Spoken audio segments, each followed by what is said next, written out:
Okay guys, we're going to install a whole house fan today.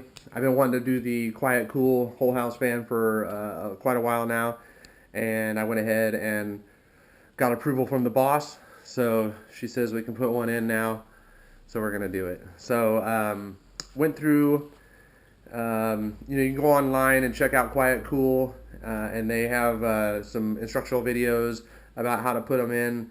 But I thought I would bring you guys along for our first install. So hopefully I do it right. So they have two different types of models that they're selling, over at my dealer right now, and that's the Stealth model, which is run off an ECM motor, and then they have the Trident model, which is run off a standard PSC motor. I chose to go with the PSC model, the Trident. When you're talking about differences in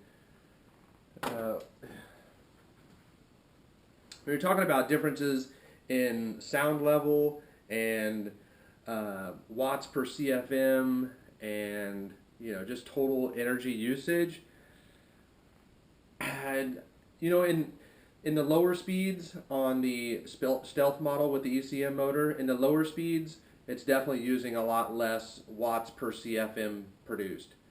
But once it gets up into higher speeds, I noticed that watts per CFM tends to drop down just a little bit. So for my customers, I'm probably gonna recommend the Trident model with the PSC motor in there. Really, it's only a couple $100 more for the Stealth model with the ECM motor. It all comes with a 15-year warranty. It's made in the United States. So it's a product that I'm proud to push. So this is the box. It's a pretty big one. The 2.5 is smaller, and the 1.5 is even smaller. I have a 4.8 in the garage that we're putting in on Tuesday, and it's actually it's actually a little bit bigger. So we have the motor here with the PSC in there. Comes with the straps on there so that you can mount it up in the attic. Comes with another nylon strap that you can hang onto here and strap it up. So pretty good sized duct. Down there is where you're going to connect to your damper box. It's a damper box because they actually open. So once the fan turns on, it starts sucking in the air. These dampers open up, and then they close so that the heat doesn't come back in. So with these damper boxes, apparently you don't have to frame these in. You're basically just laying this down on the sheetrock after you cut the hole, and so we'll go over that later. Here's your grill that you're going to be, that's the grill that you're actually going to be looking up at. And then comes in the box is a template, so you can actually put that on the ceiling, trace it out, and that's the whole size hole that you're going to cut. So that's kind of nice to have too. Some stuff that I had to buy from the store. All right, these come with it already. The switches, your high-low switch, and a timer. That's all going to come. But I did have to buy my double gang box here, and I got a J box here just in case I have to hook any wiring up there. Some 3/8 Romex connectors.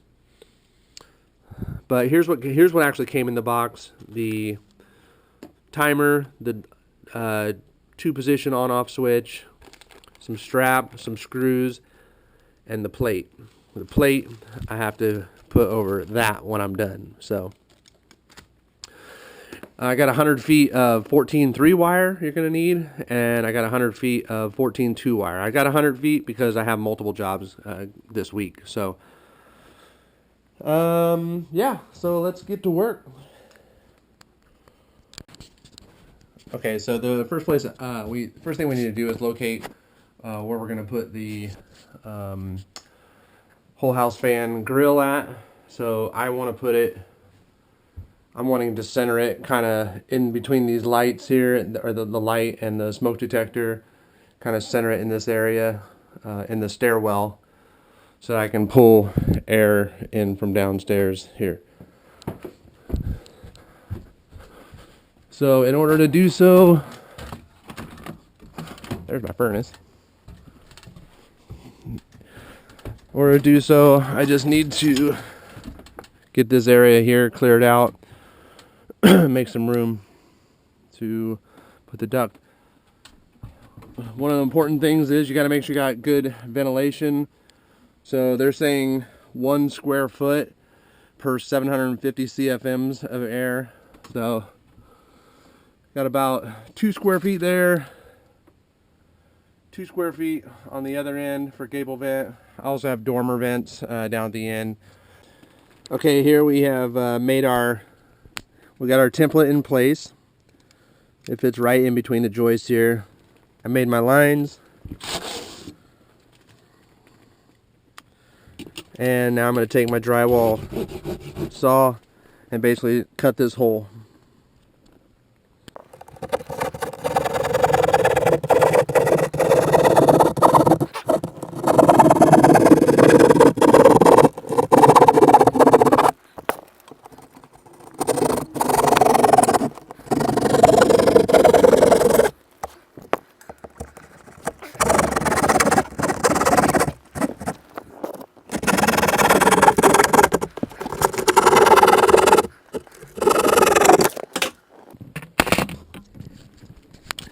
And now we have our hole.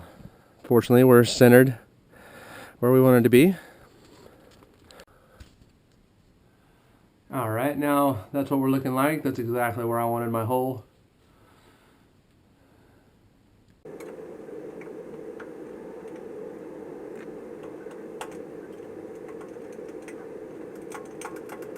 So my 14-3 wire is what's actually going to go to the two-way switch. We'll go over the wiring a little bit later.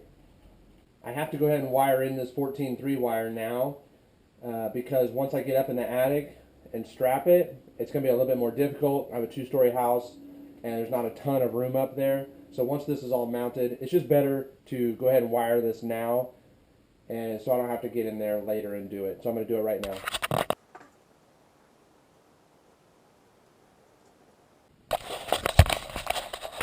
So you can see we're just hooking our green to green, white to white, black to black, red to red. We'll cap this all up and take it all up into the attic.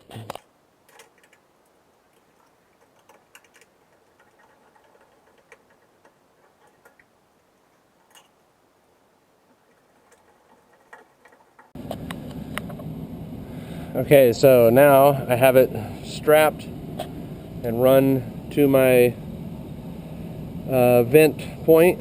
So moving on to the next step.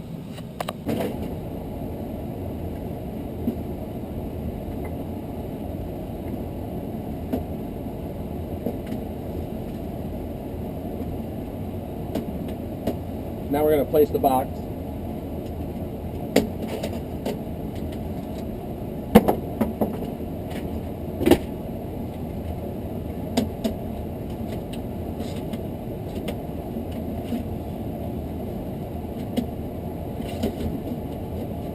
And since I'm between two studs on the long ends, I'm taking the tab here and folding it up, so hopefully I can slide this down in between my joist and my template.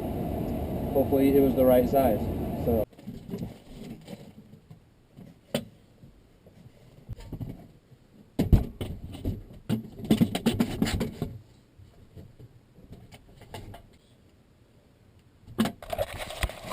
okay, so I was able to set that down pretty nicely in there. A little bit of gappage, but we could always fill it up with caulk if it's too much. Now we're going to put the duct on and secure it with some screws, since it's like sheet metal to sheet metal.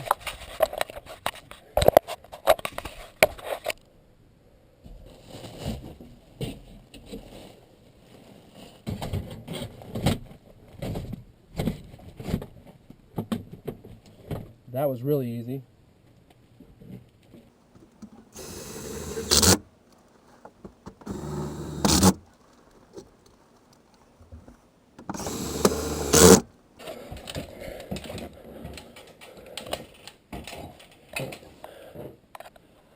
That's what we're looking like there. So now we'll be able to we'll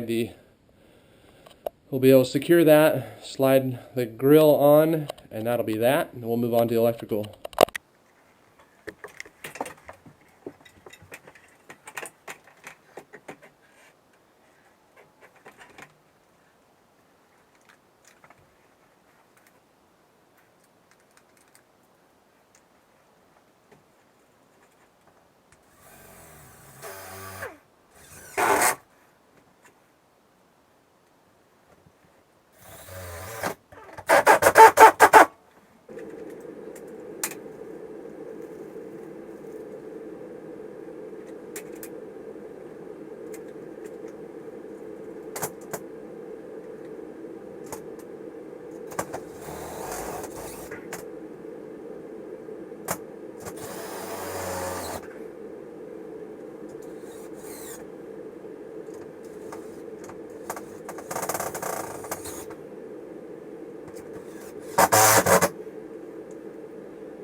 Okay, so I drilled my hole in the top plate up here where we're going to send the wire down.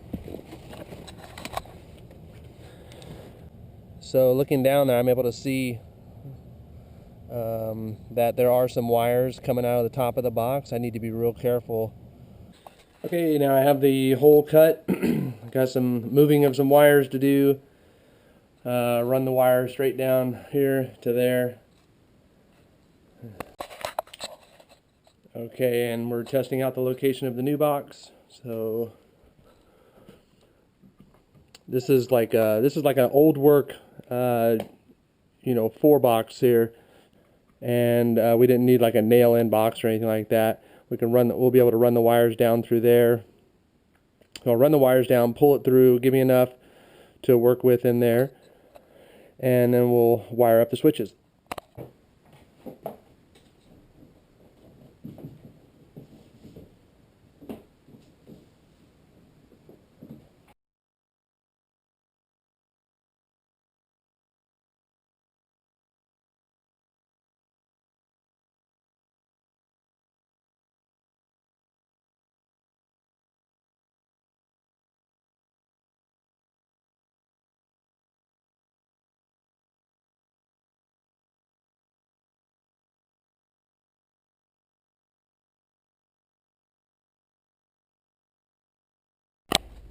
Up here, I'm going to pull the power off my furnace.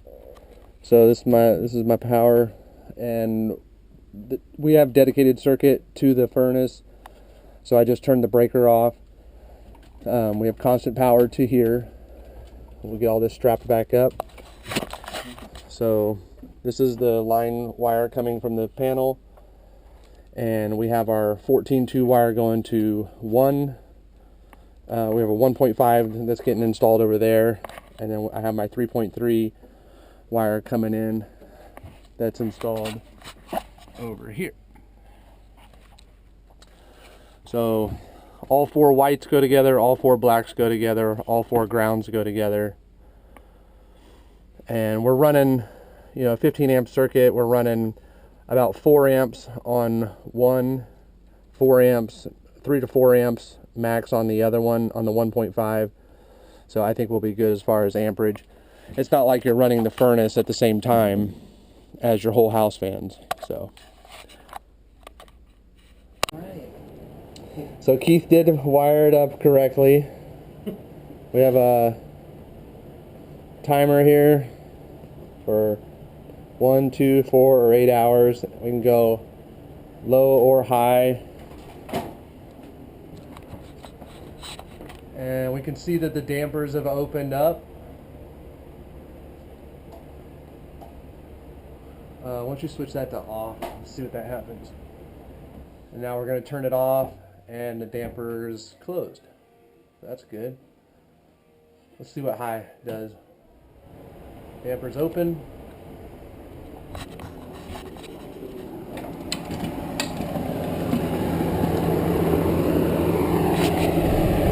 Quite a bit of airflow from the whole house fan. We'll strap these wires up.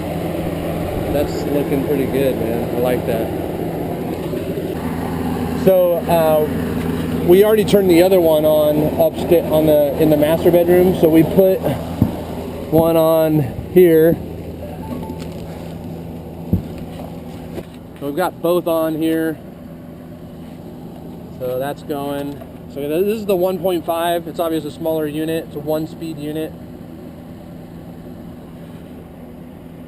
But it's super quiet.